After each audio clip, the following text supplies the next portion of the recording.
Hello students, welcome to MKH. मैं Ruby सिंगाटिया और आज हम करने वाले हैं आपकी प्रश्नावली छठी पूर्णांक जिसका नाम है, और इसके अंदर प्रश्नावली 6.1 जो है वो हम आज कंप्लीट करने वाले हैं। तो देखिएगा कि हमारी जो प्रश्नावली है या फिर आप ये कह सकते हैं कि हमारा जो चैप्टर नंबर 6 है जिसका नाम है पूर्णांक। तो अब आपको समझना है कि पूर्णांक क्या चीज़ें होती हैं। तो इसके लिए हम संख्याओं को समझते हैं। देखिएगा, संख्याओं के कई सारे प्रकार होते हैं। जैसे फॉर एग्जाम्पल सबसे पहला जो प्रकार आता है संख्याओं का वो होता है प्राकृत संख्याएं। सबसे पहले हम किसके बारे में पढ़ने वाले हैं? प्राकृत संख्याएं। प्राकृत संख्याएं वे संख्याएं होती हैं जिनके माध्यम से आप प्रकृति में वस्तुओं को गिनना शुरू करते हैं। जैसे आपने गिनती कहाँ से सीखी? 1 2 3 4 यहाँ से सीखी। अगर आपको कह दिया जाए कि आपके पास कुछ चॉकलेट्स हैं, आपको उन चॉकलेट्स को गिनना है, तो आप कैसे गिनोगे? 1 2 3 4 5 6। यानी ऐसी आप देखिएगा, इनको प्राकृत संख्याएं क्यों कहा जाता है? क्योंकि इनका मतलब ये है कि ऐसी संख्याएं जो प्रकृति के अंदर वस्तुओं को गिनने में काम आती है। आपके आसपास पेड़ पौधे हैं, आप पेड़ पौधों को गिनना शुरू करते हो तो कैसे शुरू करोगे?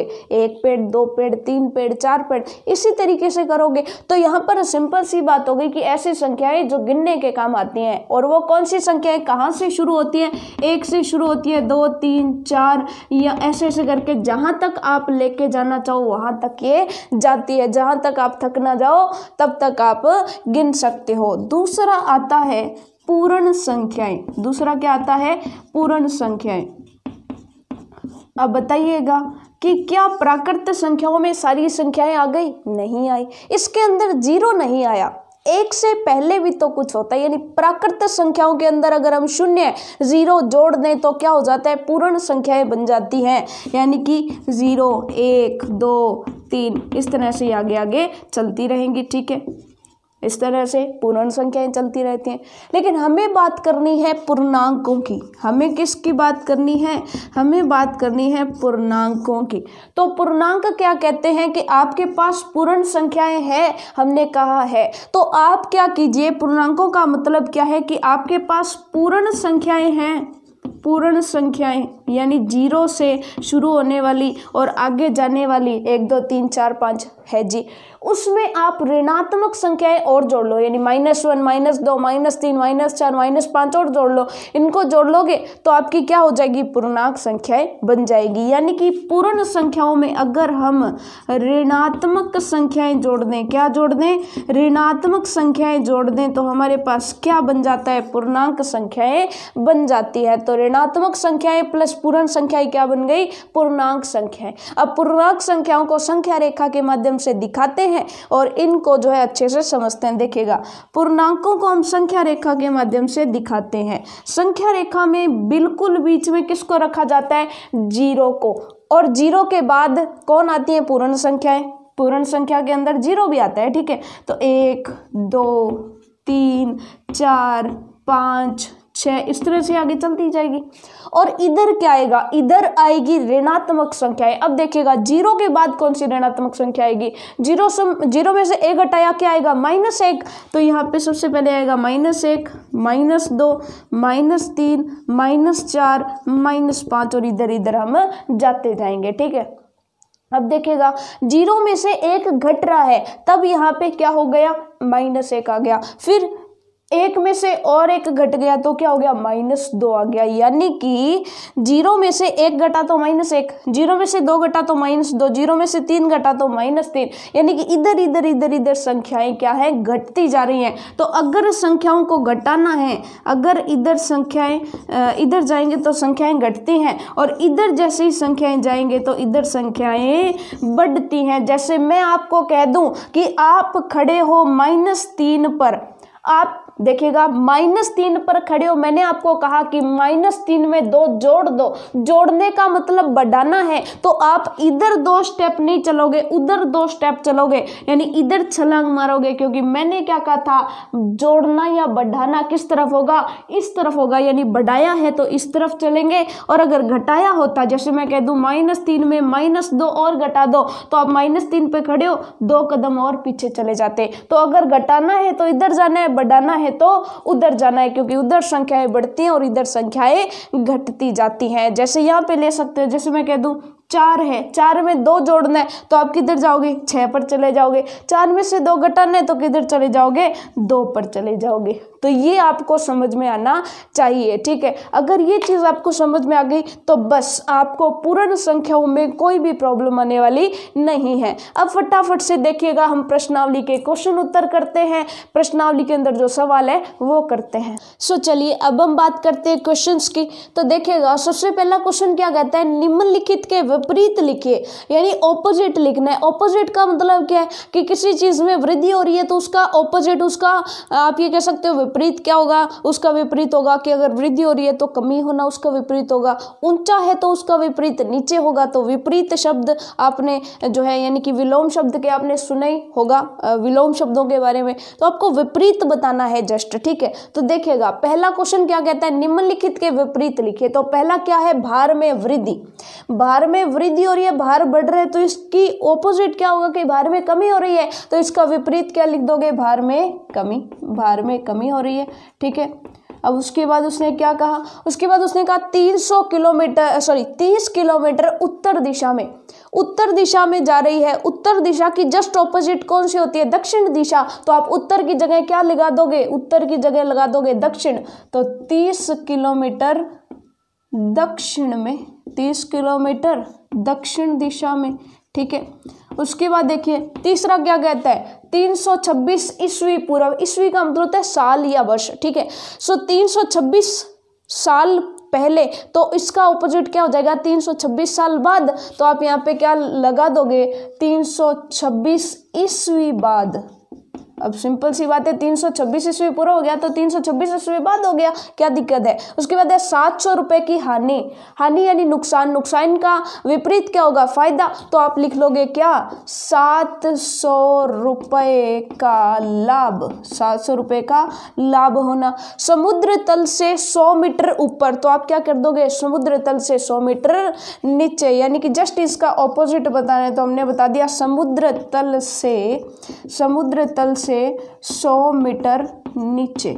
अब हमेशा ध्यान रखिएगा, सेकंड क्वेश्चन करने से पहले हमेशा ध्यान रखिएगा कि जब भी हम बात करते हैं कि वृद्धि, वृद्धि का मतलब जुड़ना, यानी उसमें हमेशा प्लस का निशान आता है, ठीक है। और कमी, कमी का मतलब घटाना, ठीक है। जैसे मैं आपको कह दूं 4 में से 2 घटा दो, तो 2 के आगे आपने माइनस लगाया क्योंकि घटाना है। तो घट रहा है तो माइनस, बढ़ रहा है तो प्लस, ऊपर जा रहा है तो प्लस, नीचे जा रहा है तो माइनस। इस चीज का आपको हमेशा ध्यान रखना है। तो इसी पर बेस्ड हमारा दूसरा क्वेश्चन क्या कहता है, निम्नलिखित में से प्रयुक्त हुई संख्याओं को उचित चिन्ह लगाकर पूर्णांकों के रूप में लिखिए। उचित चिन्ह लगाना है कौन सा, अगर बढ़े तो प्लस, घटे तो माइनस, ऊपर जाए तो प्लस, नीचे जाए तो माइनस, ठीक है। देखिएगा, एक हवाई जहाज भूमि से 2000 मीटर की ऊंचाई पर उड़ रहा है। कहाँ उड़ रहा है, ऊपर उड़ रहा है, यानी कौन सा निशान आएगा, प्लस का निशान आएगा। कितने मीटर ऊपर उड़ रहा है, 2000 मीटर, तो प्लस का 2000 मीटर यहाँ पर आंसर आ जाएगा। उसके बाद सेकंड देखो, एक पनडुब्बी समुद्र तल से 800 मीटर की गहराई पर चल रही है, समुद्र तल से नीचे चल रही है, ठीक है। समुद्र तल का मतलब होता है कि जहां पर ऊपर पानी जो होता है, पानी की जो सतह होती है उसके नीचे, समुद्र के नीचे 800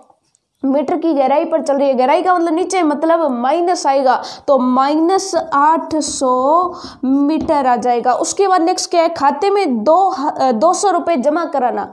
जब खाते में 200 रुपये जमा कराए तो खाते के अंदर 200 रुपये जुड़े या घटे, जब जमा कराए तो जुड़ेंगे, यानी कि इसका मतलब क्या हो जाएगा, प्लस के 200 रुपये। उसके बाद है खाते में से 700 रुपये निकाल लिए, तो जब खाते में से रुपये चले गए तो खाते में रुपये घटे या बढ़े, तो आपको देंगे, आप कह दोगे घट गए, इसका मतलब 700 रुपये माइनस हो गए, 700 रुपये माइनस के, ठीक है। तो ये आपका आंसर हो गया। उसके बाद क्या है, निम्नलिखित संख्याओं को संख्या रेखा पर निरूपित कीजिए।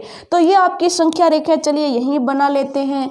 ये आपकी संख्या रेखा हो गई। बीच में क्या हो गया, 0, 0 के आगे क्या हो जाएगा, 1 2 3 4 5 6 7 8, 1 2 3 4 5 6 7 8 9 इस तरह से। और इधर क्या हो जाएगा, -1 -2 -3 -4 -5 -6 -7 -8, कहाँ तक जाना है आपको, 10 तक जाना पड़ेगा, -9 -10 -11। अब आपको बताने कौन कौन से, सबसे पहले बताने प्लस का 5 ये रहा, तो इसको दे दो, ये रहा ए बिंदु। उसके बाद बी देखो, बी क्या है, -10, तो -10 ये रहा बी बिंदु। उसके बाद सी क्या है, सी है प्लस का 8 देखो, तो ये रहा आपका सी बिंदु, ठीक है, सी बिंदु ये रहा। उसके बाद क्या है, डी क्या है, -1 ढूंढो, ये रहा, तो ये रहा आपका डी बिंदु। उसके बाद ई क्या है, -6, तो -6 ये रहा, तो ये रहा ई बिंदु। तो सारे के सारे बिंदु हमने यहाँ पर निरूपित कर दिए हैं, ठीक है। संख्या रेखा पर लिखना है और जो जो संख्या है उस पर नाम लिखते जाना, ये ए है, ये बी है, ये सी है, ये डी है। अब देखिएगा, अब नेक्स्ट हम चलते हैं हमारे क्वेश्चन नंबर 4 पर। क्वेश्चन नंबर 4 देखिएगा, आपके सामने है, क्या कहता है, संलग्न आकृति में एक ऊर्ध्वाधर संख्या रेखा को दिखाया गया है। क्या दिखाया गया है, ऊर्ध्वाधर संख्या रेखा को दिखाया गया है। खड़ी, ऊर्ध्वाधर का मतलब क्या है, खड़ी संख्या रेखा आपको दिखाई गई है। आपके सामने स्क्रीन पर क्वेश्चन है, जो पूर्णांकों को निरूपित करती है। इस रेखा को देखिए और निम्नलिखित बिंदुओं के स्थान ज्ञात कीजिए। यानी इस संख्या रेखा को देखना है और निम्नलिखित बिंदुओं के स्थान ज्ञात करने हैं।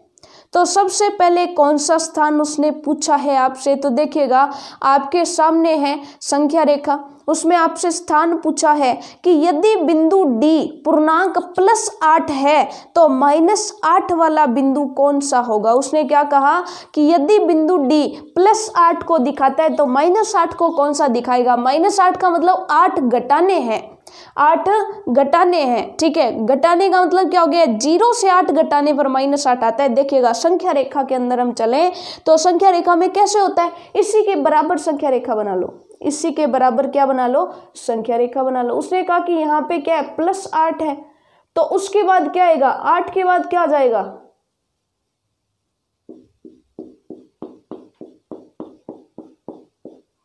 देखिएगा 8 के बाद क्या आएगा, 7, उसके बाद 6, उसके बाद 5 4 3 2 1, उसके बाद 0। लेकिन हमें 0 पर नहीं आना, हमें तो -8 पर आना है। तो -1 -2 -3 -4 -5 -6 -7 और क्या हो जाएंगे, 8 हो जाएंगे। तो हम यहीं पर क्या कर लेते हैं, इसके साथ ही बना लेते हैं। तो यहाँ पर क्या हो जाएगा, 7, यहाँ पर 6 7 6 5 4 3 2 1 और ये हो गया 0। 0 के बाद देखिएगा -1 -2 -3 -4 -5 -6 और -8, यानी -8 को कौन सा बिंदु दिखाएगा, F बिंदु दिखाएगा। तो फर्स्ट पार्ट आपका सोल्व हो गया कि -8 को कौन सा बिंदु दिखाएगा, F बिंदु दिखाएगा। उसके बाद B क्या कहता है, B कहता है कि क्या G एक ऋणात्मक पूर्णांक है या धनात्मक।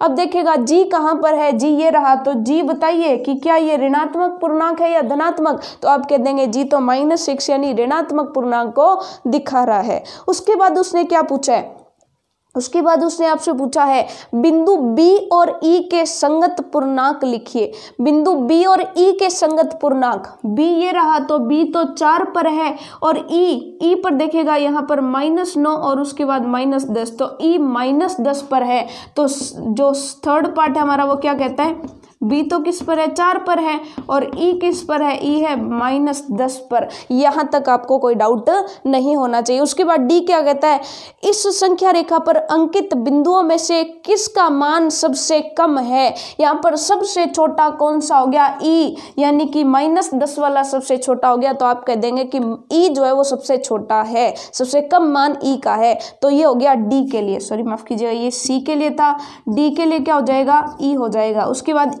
ई जो ऑप्शन है उसके क्या कहता है, सभी बिंदुओं को उनके मानों के घटते क्रम में लिखिए। तो सबसे पहले कौन आ जाएगा, डी आ जाएगा। डी के बाद घट रहा कौन है, सी। सी से कम कौन आ जाएगा, बी। बी से कम कौन आ जाएगा, ए। ए के बाद देखिएगा, ए के बाद कौन आ रहा है, यहाँ पर देखिएगा ए के बाद आ रहा है आपका एच। H, उसके बाद G, उसके बाद F और उसके बाद E, क्योंकि यहाँ से यहाँ तक घट रहे हैं तो लाइन वाइज इसके नाम आपने लिख दिया D, C, B, A, H, G, F, E। ठीक है, तो ये आपने यहाँ पर लिख दिए हैं। तो ये हो गया आपका क्वेश्चन नंबर 4 कंप्लीट। अब देखिएगा क्वेश्चन नंबर 5 क्या कहता है। क्वेश्चन नंबर 5 को चलिए यहाँ पर सॉल्व करते हैं। देखिएगा आपके सामने क्वेश्चन नंबर 5 है, आपके सामने स्क्रीन पर क्वेश्चन नंबर 5 है। तो क्वेश्चन नंबर 5 देखिएगा क्या कह रहा है। क्वेश्चन नंबर 5 में कहता है कि वर्ष के विशेष दिन भारत के 5 स्थानों पर रहे तापमानों की सूची नीचे दी गई है। तो कौन कौन से स्थान हैं? सियाचिन है, शिमला है, अहमदाबाद है, दिल्ली है और श्रीनगर है। अब उन्होंने कहा है, नीचे क्या कहा है, इन स्थानों के तापमानों को पूर्णांक रूप में रिक्त स्तंभ में लिखिए, यानी पूर्णांक रूप में हमें इनको लिखना है। और बी क्या कहा है, निम्नलिखित संख्या रेखा डिग्री सेल्सियस में तापमानों को निरूपित करती है। और उसके बाद हमें कुछ क्वेश्चंस पूछे गए हैं। तो देखिएगा हमें फर्स्ट क्वेश्चन क्या कहा गया है, पहले तो क्वेश्चन देखते हैं। देखिएगा क्वेश्चन नंबर 5 के अंदर कहा गया है कि आपके पास 5 स्थान है। पहले तो दिया गया है सियाचिन, पहले दिया गया है सियाचिन, दूसरा है शिमला, सियाचिन, शिमला, तीसरा दिया गया है अहमदाबाद, अहमदाबाद, उसके बाद है दिल्ली, अहमदाबाद के बाद कौन है, दिल्ली है, और दिल्ली के बाद कौन है, श्रीनगर है, दिल्ली के बाद श्रीनगर है। और हमसे कहा गया है कि सियाचिन जो है वो क्या है, 0 से 10 डिग्री सेल्सियस नीचे है। नीचे का मैंने मतलब क्या बताया था, 0 से नीचे है, नीचे का मतलब माइनस होता है, तो इसका मतलब ये तो क्या हो गया, -10 डिग्री सेल्सियस। उसके बाद क्या है, उसके बाद यहाँ पर कहा गया है सीधा पूर्णांक के रूप में दिखाना है, तो डिग्री सेल्सियस दिखाने की जरूरत नहीं है। ठीक है, अब देखिएगा नेक्स्ट देखते हैं। अब शिमला, शिमला के अंदर कहा गया 0 डिग्री से 2 डिग्री सेल्सियस नीचे, नीचे का मतलब क्या है, -2। अहमदाबाद 30 डिग्री सेल्सियस ऊपर, ऊपर का मतलब क्या है, +30। दिल्ली क्या कहता है, दिल्ली कहता है 20 डिग्री सेल्सियस ऊपर यानी +20। और श्रीनगर क्या कहता है, श्रीनगर कहता है 5 डिग्री सेल्सियस नीचे यानी -5 आएंगे। ठीक है, तो ये हमने इनको पूर्णांकों के रूप में व्यक्त कर लिया, यानी कि ए पार्ट, 5th का ए पार्ट तो हमने कर लिया कंप्लीट। उसके बाद बी पार्ट देखिए, निम्नलिखित संख्या रेखा डिग्री सेल्सियस में तापमानों को निरूपित करती है। उपरोक्त स्थानों के नाम संख्या रेखा पर उनके तापमानों के संगत अंकित कीजिए। यानी कि यहाँ पर आपको तापमान बताने हैं, संख्या रेखा बना दी, ये रहे तापमान, संख्या रेखा में उनके नाम बताने हैं। तो संख्या रेखा पहले तो बना लेते हैं। चलिए क्वेश्चन को एक बार हटा देते हैं, क्वेश्चन को देखेंगे बाद में।